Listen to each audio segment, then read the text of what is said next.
13 अगस्त 1972 रात के 2 बजे थे। पाकिस्तान के लायलपुर शहर, जिसे आज फैसलाबाद कहते हैं, फैसलाबाद की सबसे खतरनाक जेल में एक अजीब सी हलचल थी। 3 कमरों में 3 भारतीय पायलट थे। तीनों की आंखें खुली थीं, तीनों के दिल तेज धड़क रहे थे, क्योंकि आज वो रात थी जिसके लिए उन्होंने 9 महीने इंतजार किया था। 9 महीने, 270 रातें, हर रात एक ही सपना, भागना। फ्लाइट लेफ्टिनेंट अर्जुन सिंह भाटिया ने धीरे से अपने बेड के नीचे हाथ डाला। उनकी उंगलियां एक पतले लोहे के टुकड़े से टकराईं। यही उनका हथियार था, यही उनकी उम्मीद थी। जेल की दीवार 20 इंच मोटी थी। बाहर 3 टावर थे जिन पर हर वक्त पाकिस्तानी गार्ड्स तैनात रहते थे। बाहर की दीवार पर करंट वाले तार थे और उन तारों के पार एक अनजान मुल्क था, दुश्मन का मुल्क। लेकिन इन तीनों ने तय कर लिया था, मरना मंजूर है, रुकना नहीं। तो क्या वो उस रात भाग पाए? क्या वो कभी घर वापस पहुंचे? यह कहानी सुनने के बाद आपकी रूह कांप जाएगी, क्योंकि यह सिर्फ भागने की कहानी नहीं है।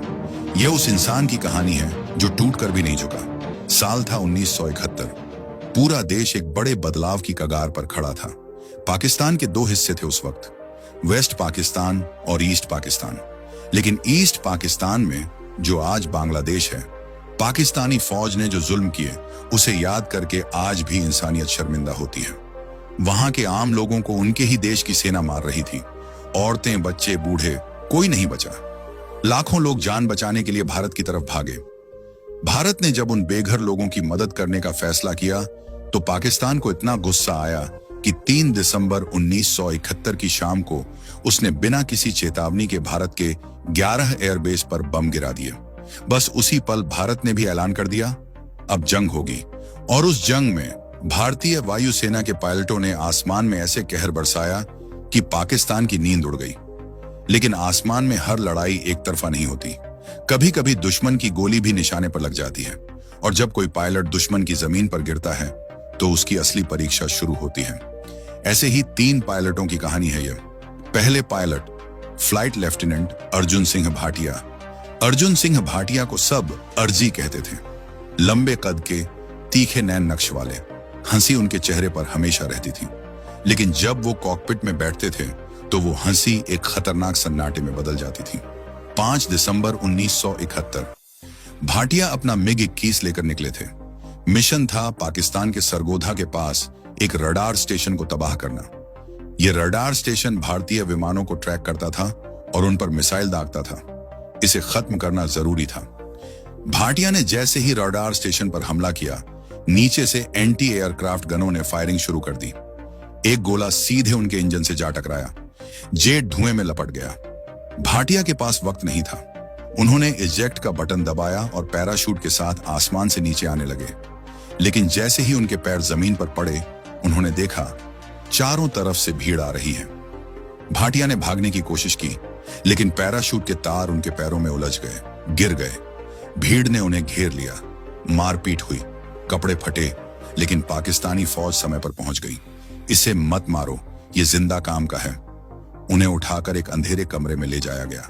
वहां शुरू हुई पूछताछ नहीं, असल में टॉर्चर। 3 दिन तक भाटिया को सोने नहीं दिया गया। 3 दिन तक उन्हें खाना नहीं दिया गया, लेकिन उन्होंने मुंह नहीं खोला। दूसरे pilot, flight lieutenant Vikram Rane Mumbai के थे। समंदर किनारे पले बढ़े, इसीलिए उनकी आंखों में एक दूर तक देखने वाली चमक थी। 7 दिसंबर 1971 को राणे अपना सुखोई लेकर निकले थे। मिशन था पाकिस्तान की एक सप्लाई लाइन काटना। वो एक पुल था जिससे पाकिस्तानी फौज को गोला बारूद और खाना पहुंचता था। राणे ने पुल पर हमला किया। पुल तबाह हो गया, लेकिन वापसी में दुश्मन के 2 F-86 सेबर जेट उनका पीछा करने लगे। राणे तेज थे, तेज और चालाक। उन्होंने एक तीखा मोड़ लिया। एक सेबर उनका पीछा नहीं कर पाया, लेकिन दूसरे सेबर ने मिसाइल दाग दी। मिसाइल ने उनके जेट की पूंछ पकड़ ली। राणे ने इजेक्ट किया। वो गिरे एक गांव के पास। गांव वालों ने उन्हें पकड़ा और पाकिस्तानी फौज को सौंप दिया। राणे के साथ सबसे पहले जो हुआ वो था अकेलापन। उन्हें 3 हफ्ते एक ऐसी कोठरी में रखा गया जिसमें कोई खिड़की नहीं थी। दिन रात का पता नहीं, बाहर की दुनिया का पता नहीं, सिर्फ अंधेरा और दीवारें। लेकिन राणे टूटे नहीं। उन्होंने दीवारों पर उंगली से दिन गिनने लगे। हर दिन एक खरोंच, जैसे कह रहे हों, मैं हूं, मैं यहां हूं। तीसरे pilot flight lieutenant Devendra Chauhan Rajasthan के थे। रेगिस्तान में पले होने की वजह से उनके अंदर एक अजीब सा धैर्य था। जहां दूसरे घबरा जाते, वहां चौहान शांत रहते। 12 दिसंबर 1971 चौहान का मिशन था एक खास पाकिस्तानी बंकर को तबाह करना। वो बंकर जमीन के अंदर था, बहुत गहरा। चौहान को बिल्कुल सही समय पर, बिल्कुल सही कोण से बम गिराना था। उन्होंने 2 बार चक्कर लगाया।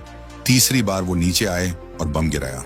बंकर उड़ गया, लेकिन उसी वक्त एंटी एयरक्राफ्ट गन से निकला एक टुकड़ा उनके कॉकपिट के शीशे से घुसा और उनके बाएं कंधे में जा धंसा। दर्द इतना तेज था कि आंखें धुंधला गईं, लेकिन चौहान ने हाथ नहीं हटाया। उन्होंने जेट को वापस मोड़ने की कोशिश की, लेकिन इंजन ने साथ नहीं दिया। इजेक्ट। चौहान एक नहर के पास गिरे। कंधे में चोट थी, चलना मुश्किल था। पाकिस्तानी सैनिकों ने उन्हें आधे घंटे में ढूंढ निकाला। उन्हें जब अस्पताल ले गए तो पाकिस्तानी डॉक्टर को आदेश था, चोट का इलाज करो, लेकिन इतना ही करो कि मर न जाए, इससे ज्यादा नहीं। चौहान का कंधा ठीक से नहीं जुड़ा। महीनों तक दर्द रहा, लेकिन चौहान ने एक आंसू नहीं बहाया, एक आह नहीं निकाली। धीरे धीरे तीनों एक जगह पहुंचे, लायलपुर का POW कैंप। यह कोई आम जेल नहीं थी। यह जेल खास तौर पर POW यानी प्रिजनर ऑफ वॉर के लिए बनी थी। यहाँ की दीवारें 20 इंच मोटी थी। हर सेल में एक बल्ब था जो 24 घंटे जलता रहता था, ताकि कैदी अंधेरे में कुछ कर न पाएं। हर 2 घंटे पर गार्ड्स राउंड लेते थे। बाहर की तरफ एक और दीवार थी, 15 फीट ऊंची, और उस दीवार पर करंट वाले तार। कुल मिलाकर यह एक ऐसी जगह थी जहां से भागना नामुमकिन था। लेकिन जब 25 दिसंबर 1971 को खबर आई कि पाकिस्तान ने सरेंडर कर दिया है और भारत जंग जीत गया है, तो सभी कैदियों की आंखों में चमक आ गई। अब तो जल्दी घर जाएंगे। लेकिन दिन बीतते गए, हफ्ते बीत गए, महीने बीत गए, कोई नहीं आया। राजनीति के पेच में उनकी रिहाई अटकी पड़ी थी। एक रात अर्जुन सिंह भाटिया ने धीरे से कहा, यार, अगर हम खुद नहीं निकले तो शायद सालों लग जाएंगे। राणे ने पूछा, क्या मतलब? भाटिया ने एक लंबी सांस ली और कहा, मतलब साफ है, हम भागेंगे। कमरे में सन्नाटा छा गया। चौहान ने खिड़की से बाहर देखा। गार्ड का साया दिख रहा था। फिर उन्होंने भाटिया की तरफ देखा और धीरे से कहा, बताओ, क्या सोचा है? उस रात वो तीनों सुबह तक बात करते रहे, और सुबह तक एक बात तय हो गई थी, यह तीनों भागेंगे या मरेंगे, बीच का कोई रास्ता नहीं। सबसे पहली जरूरत थी जानकारी। जेल का नक्शा, बाहर के रास्ते, बॉर्डर कहां है, अफगानिस्तान कितनी दूर है। इसके लिए उन्हें जेल के कमांडर मेजर इकराम उल्लाह का भरोसा जीतना था। मेजर इकराम उल्लाह पढ़ा लिखा आदमी था। उसे इतिहास और भूगोल का बहुत शौक था। भाटिया ने यह कमजोरी पकड़ी। वो रोज उससे बातें करने लगे, मुगल इतिहास पर, भारत पाक के बंटवारे पर, सिंधु सभ्यता पर। धीरे धीरे मेजर को लगा कि यह पायलट बहुत शरीफ और पढ़ा लिखा है, यह कभी भागने की कोशिश नहीं करेगा। इसी भरोसे का फायदा उठाकर एक दिन भाटिया ने कहा, मेजर साहब, क्या हमें पढ़ने के लिए कुछ किताबें मिल सकती हैं? और एक नक्शा, हम यहाँ बैठे बैठे इतिहास पढ़ना चाहते हैं। मेजर मुस्कुराया। उसने कहा, ठीक है। अगले दिन एक पुराना एटलस और 3 किताबें आ गईं। मेजर को जरा भी अंदाजा नहीं था कि वो अपने कैदियों को जेल की चाबी दे रहा है। तीनों ने रात भर नक्शा देखा। भाटिया ने समझाया, देखो, भारत का बॉर्डर नजदीक है, लेकिन वहां दोनों देशों की फौजें आमने सामने हैं, बारूदी सुरंगें हैं, वो रास्ता मौत का रास्ता है। राणे ने पूछा, तो फिर? भाटिया ने उंगली पश्चिम की तरफ रखी। अफगानिस्तान, चौहान ने कहा। लेकिन वो बहुत दूर है। भाटिया बोले, दूर जरूर है, लेकिन वहां के पहाड़ी रास्तों में न पुलिस है न चेक पोस्ट। वहां कबीले रहते हैं जो पाकिस्तान सरकार को ज्यादा नहीं मानते। हम वहां से छिपते छिपाते निकल सकते हैं। प्लान तय हुआ। रास्ता अफगानिस्तान। अब असली चुनौती थी जेल की 20 इंच मोटी दीवार तोड़ना, बिना किसी औजार के, बिना किसी शोर के, और बिना किसी को पता चले। औजार जुटाना। एक दिन जेल में नलसाज आया पाइप ठीक करने। चौहान उसके पास गए, बातें शुरू की, उसका ध्यान भटकाया, और जब वो नलसाज पाइप की तरफ झुका, चौहान ने फुर्ती से उसकी बेल्ट से एक छोटी छेनी खींच ली। दूसरे दिन एक गार्ड अपना टिफिन छोड़कर किसी काम से चला गया। राणे ने चुपचाप टिफिन से एक मोटा चम्मच निकाल लिया। अब उनके पास थी एक छेनी और एक चम्मच, दुनिया के सबसे पतले हथियार, लेकिन यही उनकी जिंदगी थी। सही सेल चुनना, उन्हें ऐसी सेल चाहिए थी जो जेल की बाहरी दीवार के सबसे पास हो। भाटिया ने एक चाल चली। उन्होंने गार्ड से कहा, यार हमारे कमरे में चूहे बहुत हैं, रात को नींद नहीं आती, क्या हम उस कोने वाली सेल में जा सकते हैं? गार्ड हंसा। चूहों से डरते हो पायलट साहब? भाटिया ने भी हंसकर कहा, नहीं यार, लेकिन नींद तो चाहिए ना। गार्ड ने सोचा, यह तो बस आराम मांग रहे हैं। उसने हां कर दी। तीनों उस कोने वाली सेल में शिफ्ट हो गए जो जेल की बाहरी दीवार के ठीक पास थी। पहली रात के 12 बजे भाटिया बेड के नीचे घुसे, छेनी उठाई और दीवार पर पहली बार छेनी चलाई। खटाक! बाहर गार्ड के कदमों की आवाज आई। भाटिया रुक गए। दिल की धड़कन तेज हो गई। ऊपर राणे ने खांसना शुरू किया, जोर से, लंबी खांसी। गार्ड रुका, फिर आगे चला गया। भाटिया ने राहत की सांस ली और फिर से शुरू किया, धीरे धीरे, बहुत धीरे। हर रात बस थोड़ा सा काम होता था। रात 12 से 1 बजे तक, सिर्फ 1 घंटा। उससे ज्यादा जोखिम था। दीवार से जो धूल और मिट्टी निकलती थी, उसे वो अपने कपड़ों में छिपाकर सुबह टॉयलेट में बहा देते थे। जो बड़े टुकड़े निकलते थे, उन्हें तकिए के खोल में भरकर रखते थे। दिन में उस छेद को एक पुराने कपड़े से ढक देते थे, फिर उसके आगे अपनी लोहे की अलमारी खिसका देते थे। बाहर से देखने पर सब नॉर्मल लगता था, लेकिन अंदर आजादी का रास्ता बन रहा था। एक रात जब सब खत्म होते होते बचा, एक रात शायद तीसरे महीने की बात थी। राणे बेड के नीचे थे और दीवार खोद रहे थे। तभी सेल का दरवाजा खुला। रात के 12:30 बज रहे थे। एक गार्ड अचानक अंदर घुस आया। भाटिया और चौहान बेड पर लेटे हुए थे। गार्ड ने टॉर्च जलाई। यहां 3 हैं या 2? भाटिया ने सोने का नाटक किया, आंखें बंद। चौहान ने भी। गार्ड की टॉर्च घूमी। बेड पर 2।